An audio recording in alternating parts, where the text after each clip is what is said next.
নমস্কার বন্ধুরা, তোমরা সবাই কেমন আছো? আশা করছি ভালো আছো। এই দেখো, আমি আজকে তোমাদের সাথে শেয়ার করব ছোটো মাছের চচ্চড়ি। সব সবজিগুলো কেটে নিয়েছি, বেগুন, আলু, টমেটো। এই দেখো ছোট ছোট মাছ। এখন আমি তেলটা কড়াইয়ে দিয়ে দিয়েছি, গরম করছি তেলটা। এখন পেঁয়াজ ফোড়ন দিয়ে দিলাম। তারপর আমি এতে টমেটো দিয়ে দেবো।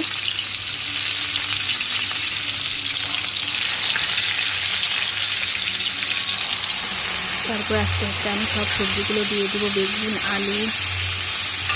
ভালো করে নাড়াচাড়া করবো।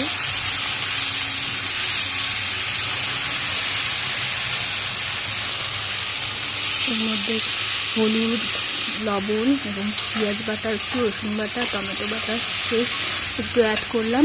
এতে চচ্চড়িটি খুব টেস্টি হয়। এই দেখো মাখা মাখা হয়ে গেছে। এখন আমি গরম জল দিয়ে দিলাম। ঠান্ডা জল দেবে না বন্ধুরা,